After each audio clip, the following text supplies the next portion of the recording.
potatoes. And he stared at that truck, and here's this guy that was just full of pride, full of just completely dignified.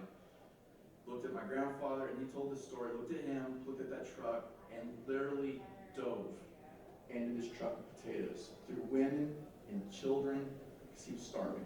He was hungry. So all this pride, all of his dignification, everything just right out the window because he was hungry. Which kind of speaks to how important food is, how important farms are, how important agriculture is.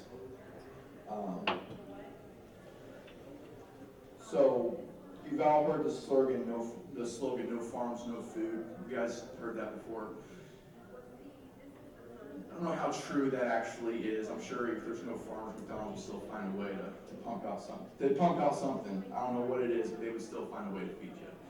I think absolutely a truer term is actually no local farms, no local food. If you don't have your local farms producing food, you're not going to have local food. It will be processed, it will be shipped in. So a truer term would be no local farms, no local food. Now, as it pertains to Lee County, I am a Fort Myers native.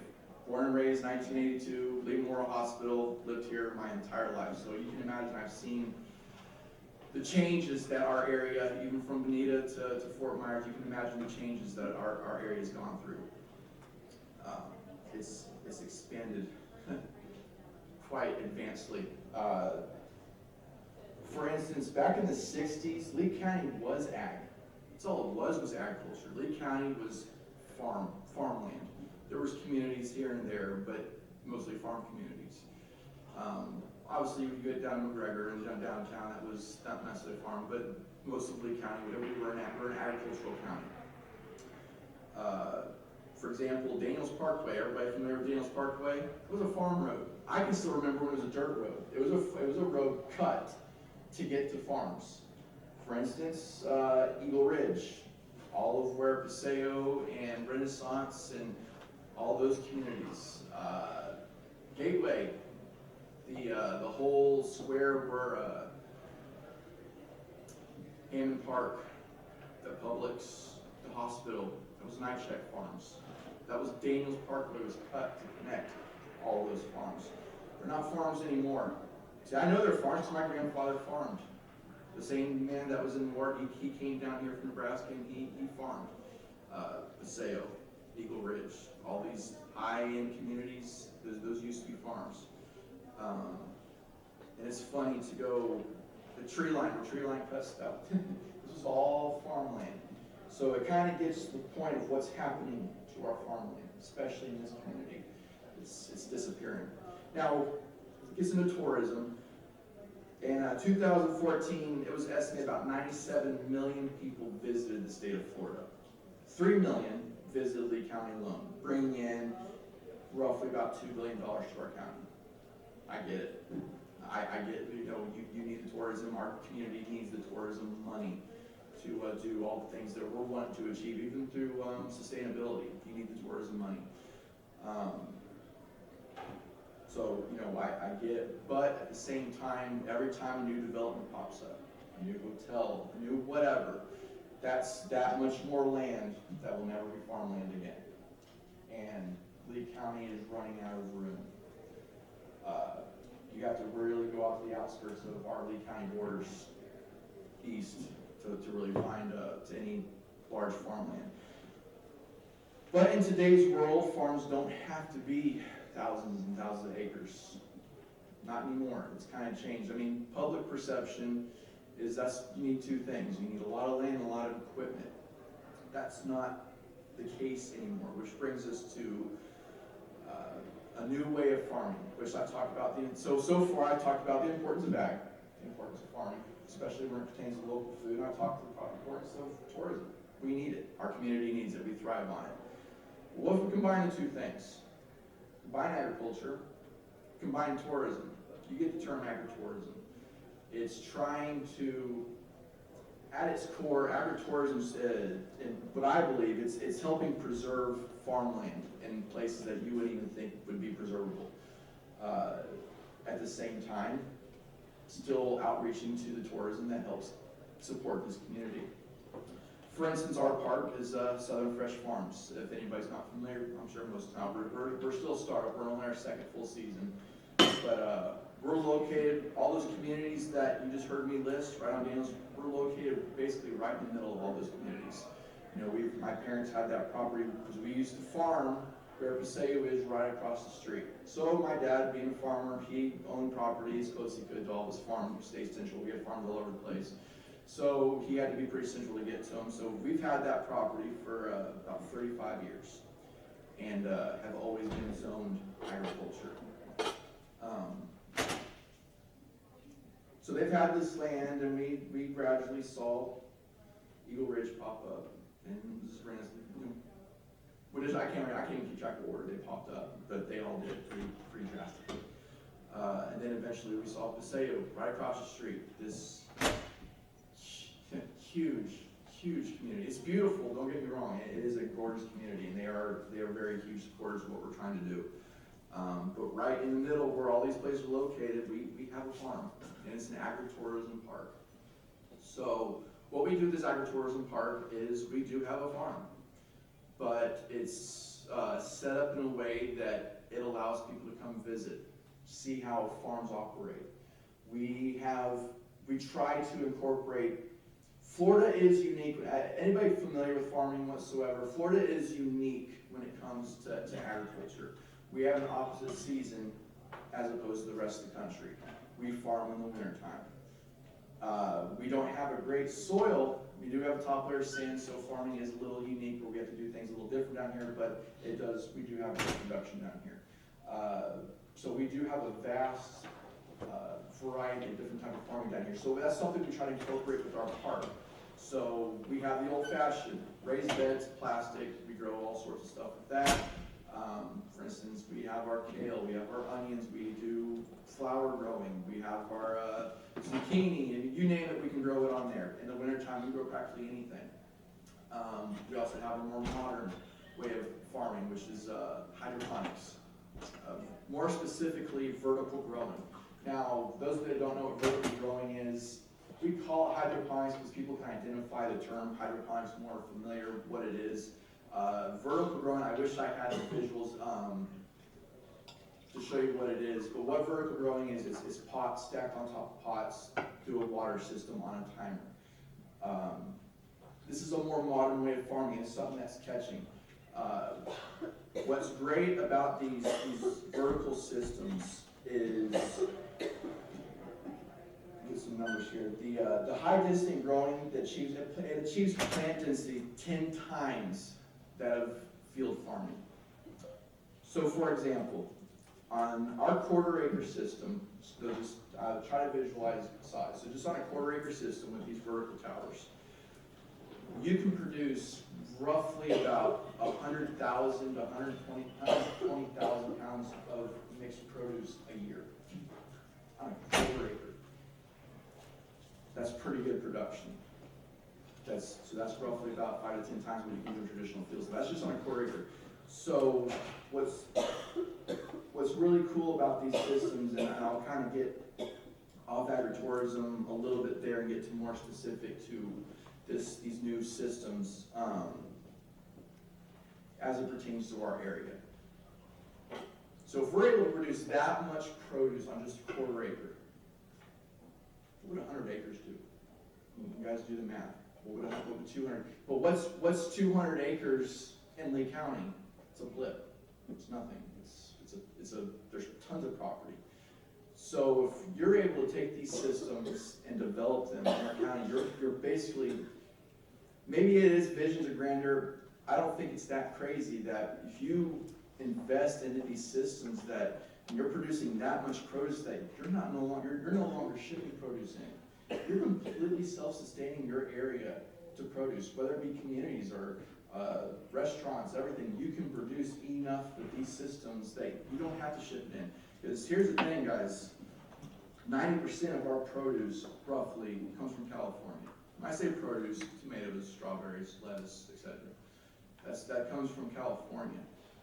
We're not exactly a convenient stop to their shipping. In fact, we're probably the last stop. Miami gets it. They're going through a very, very serious drought. It doesn't last just 3 months, a year. It's a decade thing. And they're having problems out there. So if they're not able to keep up with 90% of our country's production, what's that mean to our area? It's going to mean very high prices of produce. I don't know when it's coming. Maybe they'll fix it. I don't know, but that's a pretty big gamble. So if they have a shortage of food, people still got to eat. People still need the produce. Restaurants, hotels, everybody that bases everything off tourism, they got to feed people, and they're not going to use McDonald's to feed you. They need the lettuce. They need the tomatoes. They need all these commodities, everything that you guys enjoyed in there. The fresh watermelon. It's got to come from somewhere, and if it's not coming from California, where's it going to come from? And if you do want it, you're going to pay a pretty penny for it. It's going to get very expensive. So if restaurants and hotels are paying more money for produce, guess what their prices are going to do? They're going to go up, and it's going to be very expensive to do any type of vacationing down here. And this all, and maybe I'm over exaggerating the point of how much they depend on food, but I don't think I am. Food is very important to us, and the cost of it. And it does control a lot of how much they charge for things, because they got to be able to feed people. But getting back to these vertical growth systems, what if we don't have to bring them from California? What if we are self-sustaining? Can't keep prices down, can't keep it affordable to visit our beautiful area, because it is beautiful. That's the reason I never left. I love this area. I think it offers everything. Beaches, countries, you get it all in one area right here in Lee County, from this beautiful city in Bonita. Or Fort Myers. There's a reason that it's Naples and Fort Myers. I think it's been 3 years in a row as in the top 10 fastest growing communities in the country. But when you're on top 10 of that type of list, the farming land's going to be on another top 10 list. Top 10 of fastest disappearing. So I'll get back on point. These agritourism parks, I think, help preserve farmland, because it is pretty cool. I mean, so like at our park alone, we have the traditional farming, we have the vertical farming, we have a farmer's market right on site. So when we say farm fresh, it is actually farm fresh. Tampa Tribune, it's been kind of publicated a little bit out there. It's starting to get a little press about these. Has everybody's seen these farmers markets pop up at Lakes Park had one. Coconut Point, I believe, puts one on Tuesday. I can't remember what day it is. Thursday. You understand what I'm talking about. I don't have to list everyone, but I think every day of the week you can go somewhere to one of these parks or these farmers markets. Now you go back, maybe I'm going to say 5 years ago. They probably were farmers markets to some extent. Definition of farmers market: farmer grows it, goes to a community and sells it. That is a farmer's market. There are not farmers there selling produce. Not one. I can't guarantee that everyone, that there's not one somewhere, but he's going to be a minority. They're not real farmer's market. They didn't grow the food. They don't know where it came from. They either went to Immokalee, wherever shipped in. It's becoming a big thing. It's not that they're bad, it's just kind of a false advertisement what they actually are. And I start rambling, I'll kind of get off point a little bit, and I apologize for that, because we are here about agritourism. But it does, but the point is they are trying to hit a market. There is a market for people wanting fresh food.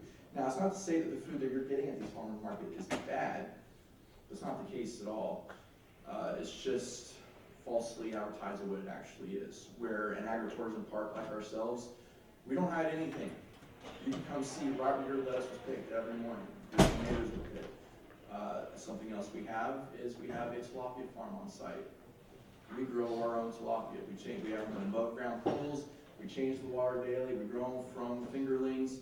We feed them organic food. So basically it's taking the concept of seeing how your greens were growing, your food was growing, and applying that to fish. Tilapia has gotten a very bad rap the past 2 years, and kind of rightfully so. They've kind of hit the same with the internet. People are more knowledgeable about what's going on in the farm world. When I say world, I mean across the world. People are becoming more in tune to what's happening. 20 years ago, agritourism wouldn't have worked. People didn't care, really. ask questions. They didn't really need to they didn't have any reason to ask questions. Then comes the internet, comes knowledge, comes information at a click of a button. People are informed. For instance, your tilapia that you get frozen at the store from China, you don't want to know how that was grown. Not to mention how old it is. By the time they grow it, collect it, process it, get shipped to Vietnam, package, repack. It's hard to say how old it is. Same thing with the greens. You know, that lettuce picked in California, it's good lettuce. But by the time it gets to us, how old is it? When you buy it at the store, you go to Publix, the Dole, or whatever brand you get, how much will last in your refrigerator? A few days, maybe, depends. That's not the case with our lettuce. Last 3 weeks, 4 weeks, packaged correctly. That's the idea of having fresh. So in a nutshell, the point is, it's not that your stuff at Publix is bad, but agritourism parks, but stuff like we offer a healthy alternative. You can still shop at Publix, but we offer a choice. You get to see where your food comes. So if you do truly care where your food comes from, we offer that choice for you. But that goes back to like with Monsanto, GMOs, same thing with fish. You could have a whole summit on that topic alone, so I won't go too far into that. Everybody can have their own opinion, whether pro and cons of GMOs. But it is a topic. People are worried about it. They're concerned about it. Monsanto has done a horrid job with their PR about what they're doing because they just tried to hide it, what they're doing, and eventually people found out and came up with their own conclusions what was happening there. But like I said, I won't get into that. But it is a topic. So that's the importance of places like, and there are a few. I think Mike's Farms is a place here in Bonita. You see them around.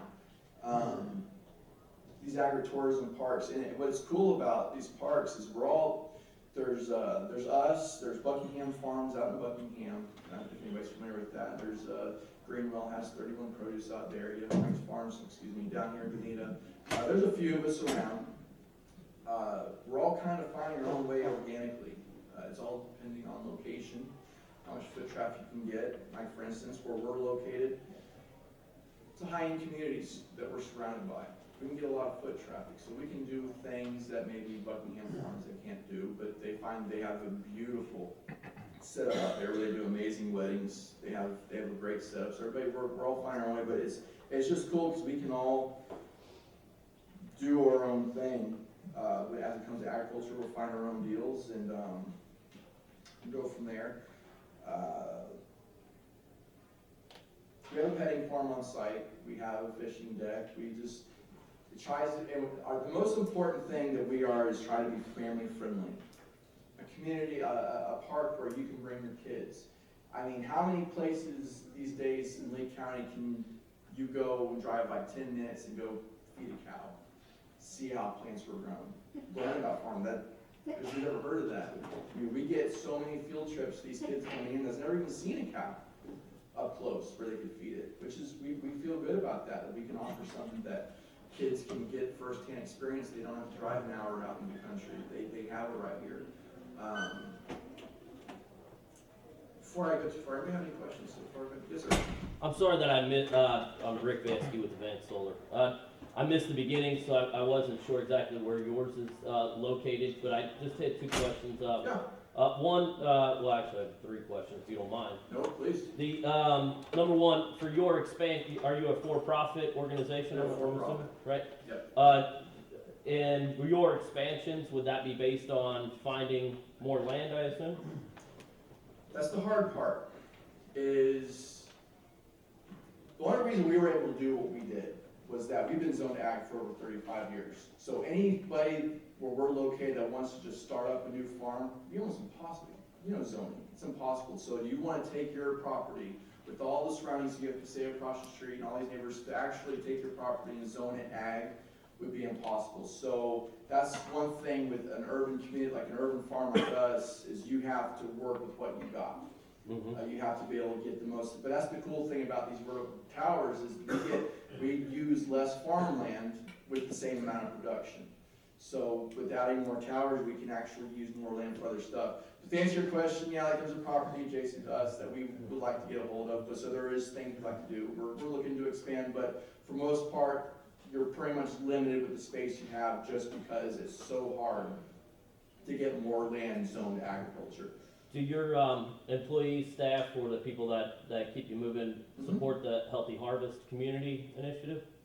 We're a family-owned farm, Right. so our employees are McMahon's. Okay. And we have basically, and Buddy Hawkins, who's our farm manager, he's been, same thing, family owned, like family farmer for over 40 years. His dad grew, he was one of the original Gladiolus farmers, like when we were the Gladiolus capital of the world. So, you know, we do support anything about sustainability, healthy growing, healthy living, we support it. Okay. And then have you looked into, when you grow the tilapia, how do you guys heat the water? Do you guys use warm water for the breeding? Or? So we use well water. Okay. Tilapia, that's why tilapia is a popular farm fish, is they're very resilient fish. They can take temperature changes. Like, so in the winter time in Florida, they don't require as much temperature control as other fish would require. They can take, so, you know, in the winter time, like it'll be 40 degrees one morning and they get up to 76. Tilapia can take that temperature change. But we changed, we're strictly off well water. We change the water daily, so we do have some irrigation lines that, so when we do drain the water, it doesn't get outside the park, it goes right into our farm, into our ditches, into our rows, and so we try to use the fish waste to supply to our crops. Now, we're not a full aquaponic system where we're fully self-sufficient using the fish waste for our towers. We would have to expand tanks pretty substantially to be able to do that, but we do what we can with it. Do you guys have any plans to look into solar greenhouses or solar irrigation? We don't rule anything out. We just kind of, where we're at now, we're kind of year to year, just trying to find ways. Look, the thing is with agriculture is, it is a business. You do have to make money. As good-hearted and as good as your cause wants to be, at the end of the day, it is a business. You have to make money. We are for profit. You can only make so much off a produce stand.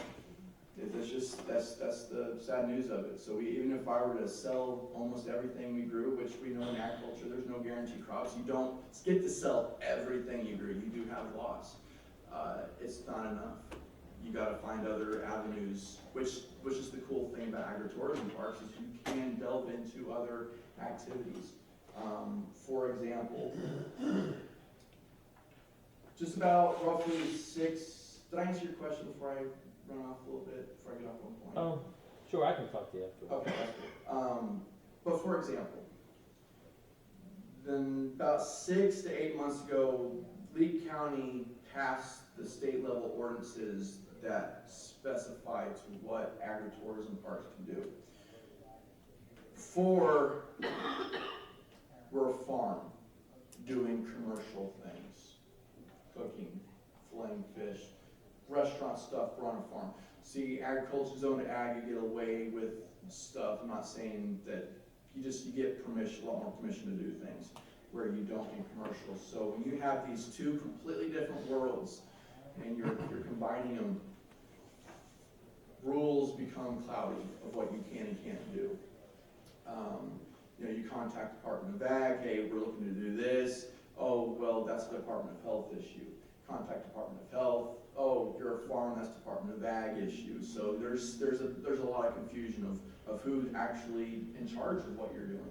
But they're starting to get that figured out. But back to the point is they pass these ordinances of some more clarified rules of what agritourism parks can do. One of them is with a special license, after meeting committees, you can serve beer on your site with a special permit, which is something that we're looking to do because let's face it, it sells. It does. And agritourism with another booming market is microbrewing. It's huge. So able to take craft beers on farm level. So that's something privately, like what we're trying to do at Southern Fresh Farms, our next step is to get into the craft beer world where we We grow some hops and barley on site to show people how things on the farm angle of how these craft beers get started, because it does start from farming. And being able to brew the beer on site and having a beer garden on site. That's going to be something we're looking to get off the ground here next season. But once again, the rules are cloudy when it comes to that. It says you can serve, but brewing is an industrial thing. We're working on the kinks on that. We're trying to get it figured out whether we can. We feel pretty good about it. But for example, the beer is another way of making money. So agritourism, we have to find multiple ways. But the cool thing is we can. And people, it's a cool sight that you can just see all these different types of farming. Kids can come out and get dirty and see how things are grown in a family-friendly environment. At the same time, supply food to communities. It is local fresh food. Which is a rarity these days, of actually finding local grown food. Because, people see farms anywhere in town, yet they talk about all these local tomatoes. Where are the tomato fields at? Well, we have them, so we do produce local, fresh, grown product. So that's the cool thing with these agritourism parks, and they help preserve farmland, hopefully for generations to come. Any questions? Yes, ma'am. Hi, are you doing the vertical farming now already? Yes, ma'am. No, we've got vertical towers. We've got a 1/4 acre system from Vertigrow. We use Vertigrow systems. Anybody been to Epcot? Seen their whole hydroponic? Same guy, same man designed all those systems. We're using his. He came out 2 years ago and we talked about our idea, and he put a system out in our place, and we're using his vertical systems. And it's producing already. Like, how's it going? Amazing. So like our lettuce.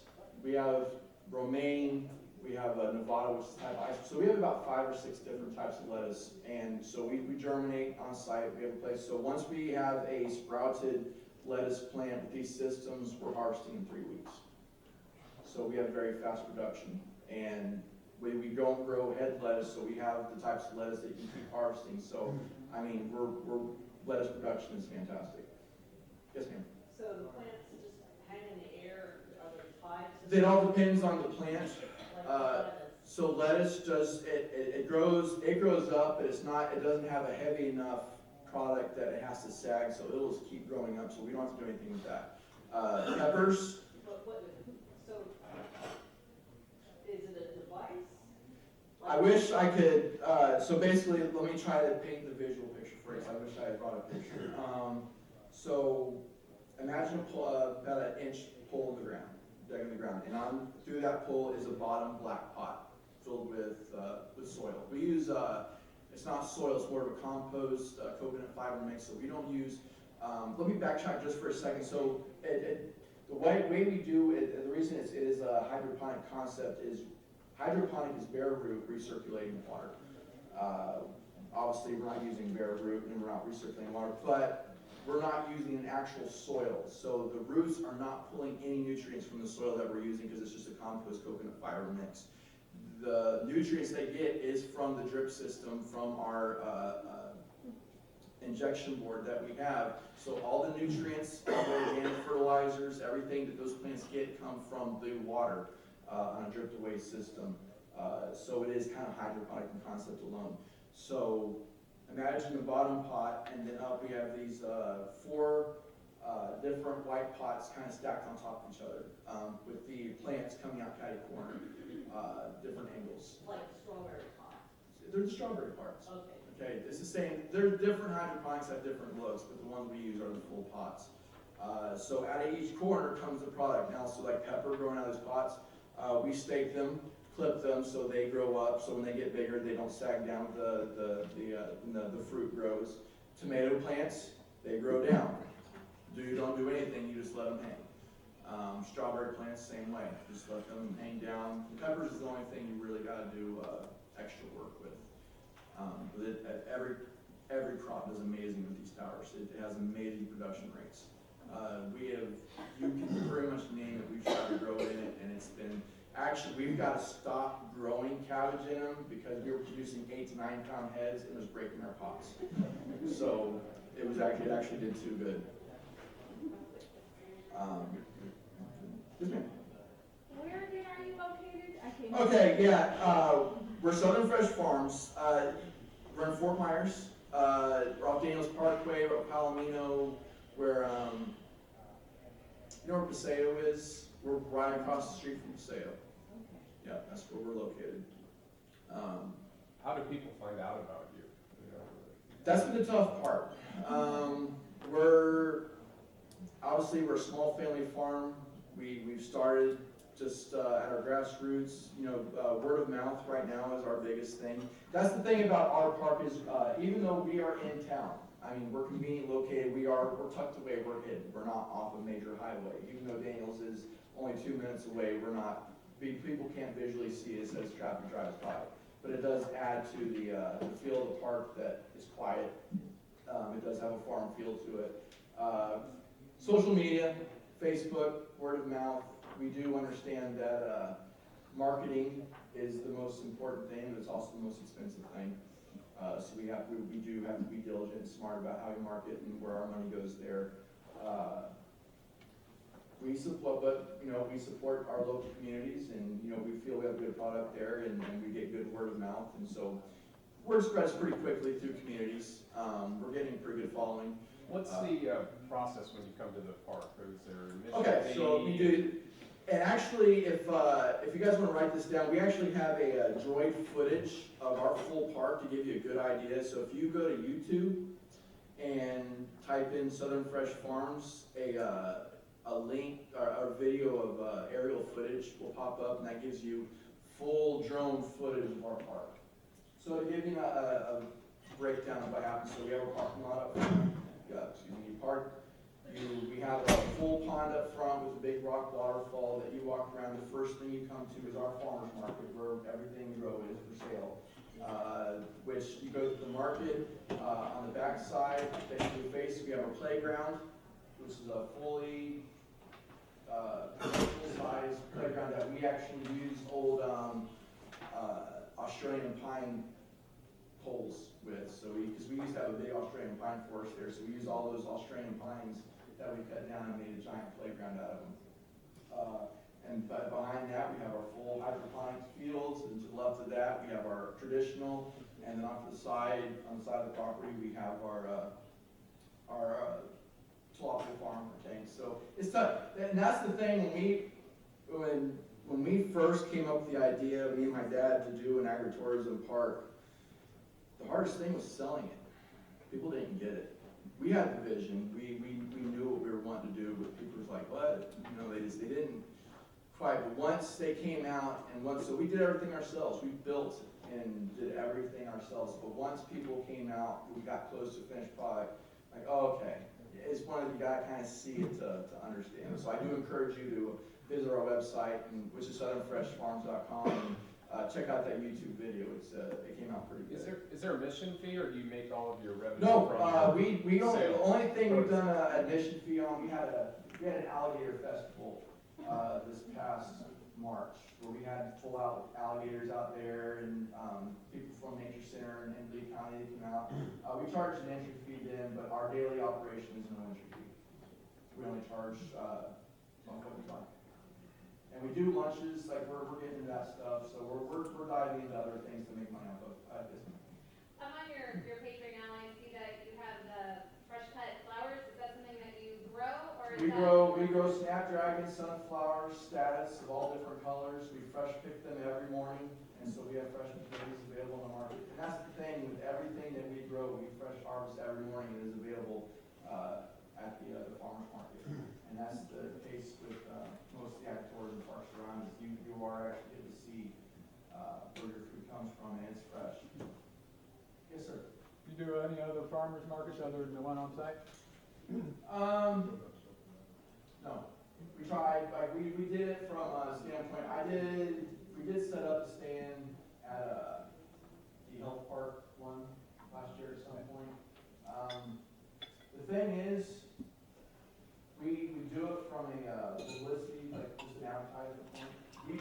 The idea with an agritourism park is you offer something that try to get people to come to you instead of going to them. Because you offer so much more than what those farmers markets can. So instead of trying to go to them, the idea is to get them to come to you. everybody have heard of the term CSA, Community Supported Agriculture. It's huge, year and a half, 2 years ago, but the knowledge of where that food is coming from started to grow, and CSAs aren't as big of a thing as they were. They're still around.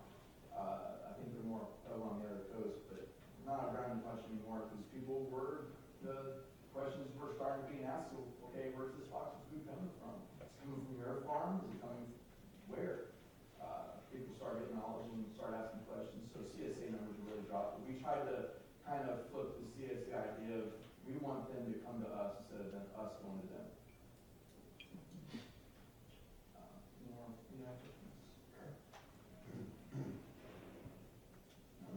I hope I kind of filled you in on what agritourism is and what we're doing.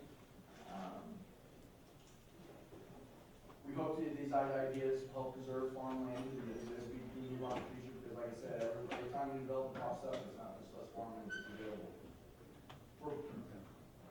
So if there's no more questions, I think, yes, sir. How big is your facility? 5 acres. So 5 acres. 5 acres. It's 5 acres. About 3 of that 5 acres is dedicated to actual growing, and the other 2 is for the petting farm and the market. And we're actually building a event pavilion this summer, so we can host birthday parties, weddings. Just do a farm style event type thing. See, very similar to what Buckingham Farm is doing. So 3 of the 5 acres is dedicated to farming.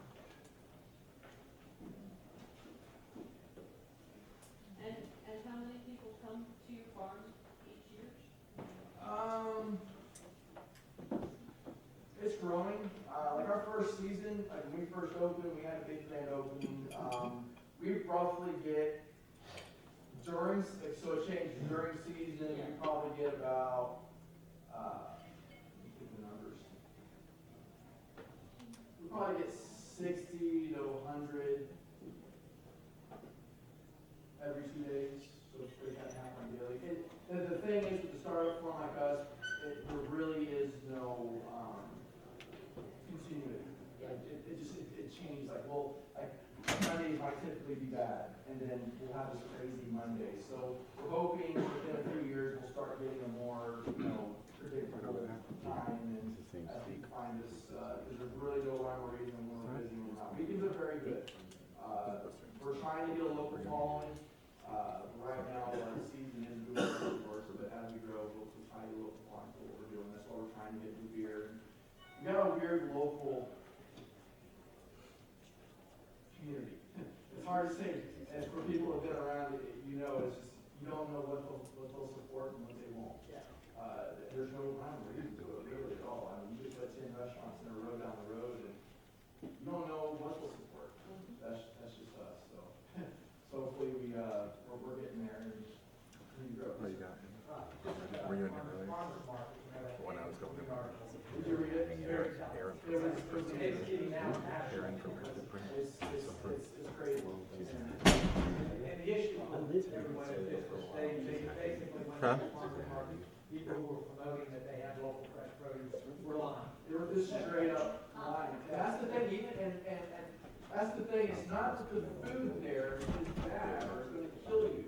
It's just, you're not telling the truth of where it's coming from. But the way to fix that, I think, is that while you can still have farmer's markets, you also have to have growers markets. You gotta have the guys where it's, that's the only thing that they're like actually grown. Because it's like those, so my biggest problem is we are having a business, and we're trying to grow our business. So you have these false farmers markets popping up everywhere. That's all from us, and an actual product. And an actual farmer trying to make a living where they're just going, getting off market stuff, and they'll be renting home, wherever it's grown. Yeah, it's all down to what it is. Yeah, it's they were actually going out to these farms located at so-and-so address. It was vacant. It's abandoned. And that's the thing with, they had the right idea, but they weren't in a location, they weren't producing enough yield. Even though the yield's there, you gotta find other ways of making money with farming. It's still true, you need some thousands of acres. Just one thing, a very old farmer told me, when we